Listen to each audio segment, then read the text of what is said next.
Welcome to Front Office Pros. Today, we're going to be talking about dynasty moves to make to win now. Hike! In this episode, if you're a contender team, you're going to be excited because we're going to be talking about 3 players each that we've targeted that we want to go get in order for us to win now in dynasty leagues. Joe, who's your first guy? First guy I'm going to go with here is quarterback Dak Prescott with the Dallas Cowboys. And I think he's a good win now candidate due to the fact that, George Pickens getting traded impacted this greatly for my decision here. Adding another weapon on the outside to CeeDee Lamb. And then to just, we'll see how it goes with Javonte Williams at running back. Things could get better there. They've made adjust the guard position that could help him as well. But looking at the Draft Sharks trade value chart here, Dak Prescott in the super flex value is sitting at a 36. He's got just ahead of Trevor Lawrence, behind a guy like Justin Fields, Caleb Williams, Justin Herbert, Baker Mayfield.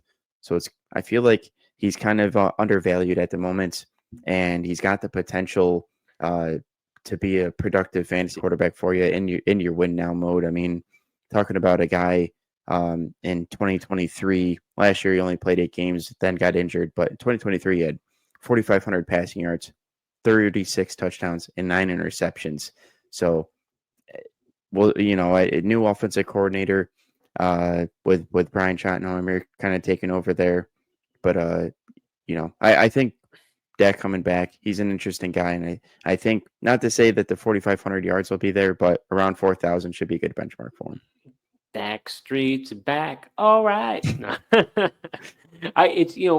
thing is with Dak is he's older too. I want to say he's he's in his mid 30s, right? Or early 30s, or he's 31. He'll be 32 in early July. 30s. He's still pretty young, considering. I mean, depending on the type of quarterback you are, I mean, not everybody's Brady and Rodgers. I mean, 35, 36, you might start seeing him start to tail off. So you're not looking at, I mean, if you think about it from that perspective, you're talking about maybe 3 or 4 more years where you could really take advantage of where he's at in his career. So I like the pick. I think I'm surprised. I think we go into this recency bias where, because Dak Prescott was injured and the Dallas Cowboys were such a mess, that his value just takes a hit. But if we were talking about him a year ago, like you said, after that, great performance that he had the previous season as QB1, things would be things looked a lot different back then. Yeah, they certainly did. And, I really feel like that addition of George Pickens, having another weapon, another deep down the field threat is only going to help him. Yeah, you could argue it's probably, with that addition, probably the best weapons he's had, just because of, CeeDee Lamb's an alpha. You got guys like Jake Ferguson on there. Jalen Tolbert, is no scrub. Not a number 2 receiver, but he's no scrub. So now you had George Pickens in there. They've got some players now that can work with. And Jaden Blue out of the backfield too, as a rookie. His receiving prowess, I mean, that's what he's known for. I think that could also help him just from a check down perspective. Yeah, definitely. It brings a different dynamic than, Javonte Williams and Miles Sanders does. So, yeah, that is a good point as well. Well, and Zeke before him, and for the 1 year, and then Dowdle. I mean, neither of them the receiving back that Jaden Blue can be. Right, 100%. All right, so my first player, get ready, buckle up. We're going to be talking about running back Christian McCaffrey of the San Francisco 49ers. And this is the player that I am coining now or never. This is the type of move that you just are pushing all the chips into the middle of the table. You want to get that championship. You've been close. You can taste it. You really want to go for it. This is the guy. He's 28.9 years old. He's going to be almost 29 years old. He's got 3 years remaining on his contract with a possible opt-out after next year. He's running back 18 on Keep Trade Cut. If you look at the Draft Sharks trade value chart, he's at a 46. Very reasonable to go get this guy. He was running back 68 last year, only played 4 games, but previous 2 seasons in San Francisco, he was RB1 and RB2, and he was RB1 by quite a large margin back in that 2023 season. 49ers traded away Jordan Mason, who was the big beneficiary when Christian McCaffrey went out, they did draft Jordan James, and they have Isaac Jordan James in the 5th round, and they have Isaac Guerrero from last year. But reports are saying that McCaffrey looks healthy. And I mean, they were saying that prior to the year, and we were kind of nervous about him, and all of a sudden he missed all that time. But this is all about what's your risk tolerance. And I would tell you got to risk it to get the biscuit. You got to go for it. And this is the biggest boom bust guy you can possibly get. And at the end of the day, I think it's a possibility that you can get him too, because the other owner is probably like, he's radioactive. I don't know what's going to happen with him. Let me get as much as I can get at this point. Yeah, definitely. I mean, age is definitely a factor. And just, the injury risk there is high, especially just the fact of how long he missed, and really that injury that he did sustain last year, like, it could pop up again. It's not one of those things that's like solved. I mean, it is something that could pop up again. So it is risky, but I tell you, like, if Christian McCaffrey comes back and is the Christian McCaffrey of old here, and at least just for this season, he definitely will be helping you win championships. All right, Joe. So who do you got for number 2? Yeah, number 2, I'm going to go with wide receiver Mike Evans of the Tampa Bay Buccaneers. Another, older receiver here, 31 will be 32 in August. But just talking about the model of consistency here, I mean, ever since he got into the league, he's had 1,000 yards receiving, which is just absolutely remarkable. A lot of time last 2 years, he's had double-digit touchdowns as well with 11 and 13. We that's also like a stat that's hard to repeat as well. A lot of times, guys, touchdowns can vary, but Mike Evans is just so important to that Tampa Bay Buccaneers offense. Him and Baker Mayfield really have a good rapport. And looking at the trade value chart here, he's listed as, 37. Got young guys like Lad McConkey, Rashee Rice, and Tyreek Hill at 40, valued at 46, ahead of Mike Evans. So he always seems to be one of those guys that are undervalued, and feel like he's being undervalued again here. But if you happen to be able to add him, I mean, you can almost bank, the 1,000-yard season and double-digit touchdowns. Does it concern you at all, the fact that they drafted Emeka Egbuka in the 1st round, or do you think that's more indicative of Chris Godwin as he recovers from that injury? Yeah, I think it would more affect Chris Godwin, because, I mean, Egbuka to me is another slot guy, and that's obviously where, they put Chris Godwin last year, and he absolutely, was cooking before the injury. So when you compare him to Egbuka a lot, even when he was in the early draft process, you thought that Egbuka was like a Chris Godwin type. Exactly, and that's when that was kind of the vision. I see him being that slot guy, so I almost feel like that is Chris Godwin insurance. Despite the fact that they gave Godwin the 3-year deal there, but Egbuka is also a guy that if they needed to, could split out wide to be the wide receiver too. I'm not concerned, because, I mean, Mike Evans, no matter what, will still be the wide receiver 1. So the second player we're going to be talking about for me here is going to be running back Derrick Henry of the Baltimore Ravens. You're going to see a common theme from me when it comes to these episodes where we talk about making win now dynasty trades. Target running backs. When you're ready to win and compete, that's the time to be able to start acquiring running backs. Conversely, if you get running backs when you're in rebuilding mode, usually it's more common than not, then after the first contract, those running backs kind of fall off. You're talking about guys like Henry and McCaffrey. Usually we looked at anytime you're past age 27 or 28, you're old goods. Basically you would move on. The player's already done with, and you got to start over. What Henry was able to accomplish at 30 years old is incredible. I mean, he was the RB4. And you could look at it. His season was almost as good as his 2020 year, where he rushed over 2,000 yards. So to me, they didn't draft any running back in the 2025 NFL draft. It's going to be Henry again. They've got Keaton Mitchell. They've got Justice Hill, guys like that. But he's RB20 on the keep trade cut, and he's 25 on the Draft Sharks trade chart. I think he's able to be had, and he's only got 1 year remaining. After that, I don't know. Will he sign again with Baltimore? Will he call it a career? I'm not sure, but he's a guy that I think is easy money for you to be able to acquire him. If the team is not in a competitive shape at all, they'll be looking to trade him. And just because he's a depreciating asset, and I hate to say it that way, but he's 31 years old, he's going to be 32. You've got 1 year left on him, probably, maybe 2 tops. So how much could they really fetch if they tried to trade him away? I think he's the perfect target. He is a good target. I mean, and he doesn't. One of the reasons it makes him a good target too is like he's not for every team. Like you got to be, contending team looking to win now in order to really take advantage of Derrick Henry. And it's also enticing. Like if a team does want to rebuild, like they could easily trade him, recoup some assets, draft a new running back. With all these interesting rookies in the rookie drafts here this year. All right, Joe, who's the last trade target that you're looking to acquire here? Yeah, so I'm going to stick at the running back position here, Steve, and go with running back Saquon Barkley with the Philadelphia Eagles. And I think this would be a good opportunity to go out and add Saquon Barkley. It's going to be risky, definitely not for everybody. But owners could be motivated to move off of him just because most people think, well, once a guy has this career year, he's not going to repeat it.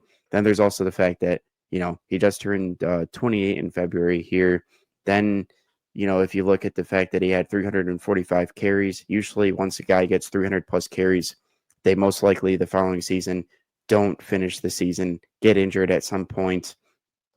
But so that's where I think, if an owner is worried about all those things, he could definitely be had. But I don't know if I'd necessarily be all that concerned about those different things. I think Saquon Barkley could be one of the outliers.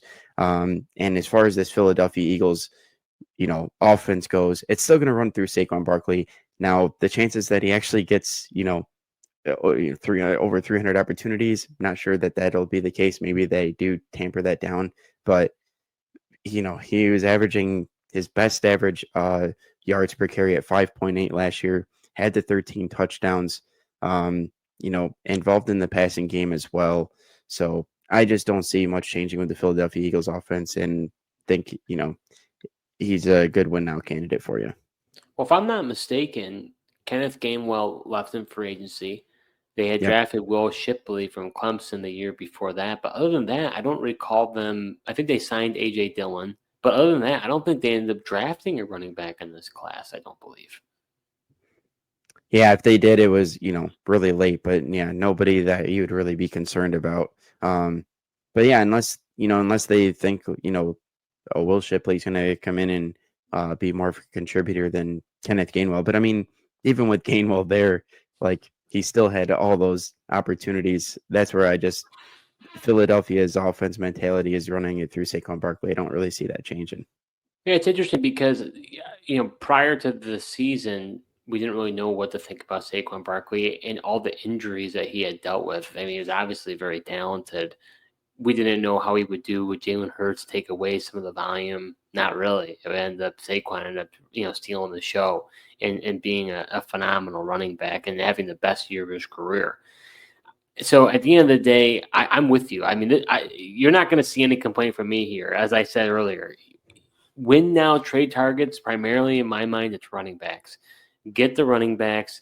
Now, what's interesting about Saquon is he's rated very highly, even though he is older, which I find interesting. Right. And I think that's probably, again, recency bias. He had such a great year last year, so people have him so high. But that's when you would think that, he's 28, and we talked about it. I mean, McCaffrey's, going to be 29. But McCaffrey's injury sounds much more dangerous than Barkley, who was healthy last year. So, it's just one of those things where I think the recency bias helps Barkley. And I think as a result, you may have to pay up more. But who knows? Like you said, those are some, definitely some valid reasons why someone would be willing to trade him, even despite how good of a year he had last year. Yeah. I mean, most people consider for running backs, age 28 kind of that cliff for running backs, that they're going to kind of start to fall off. So a lot of people try to be, I know like the fantasy footballers talk about getting a year ahead of it versus being a year behind it. So if a Saquon Barkley kind of has that same mentality, I think he could definitely be had. Well, I think a lot of people may be willing to sell him because of how good of a year he had and to cash out. And depending on that roster, they may not be really, might not be the right fit. He'd be better off on another team's roster. So I think he could be definitely I think you could acquire him. So last guy we're going to be talking about here for myself is going to be wide receiver Davante Adams of the now Los Angeles Rams. Hard to believe Joey's been in the NFL for a long time. He's 32 years old, 32.4 to be exact here. So, we'll be inching towards 33 when the season comes. And usually when receivers get that old, it starts to be concerning. You start to see a fall off. It was interesting. The Rams ended up giving a 2-year, $44 million contract with $26 million guaranteed. For those who maybe don't follow the contracts as much as we do, that effectively means it's a 1-year, $26 million deal. And the Rams could say, see you later by next year, which could very well happen.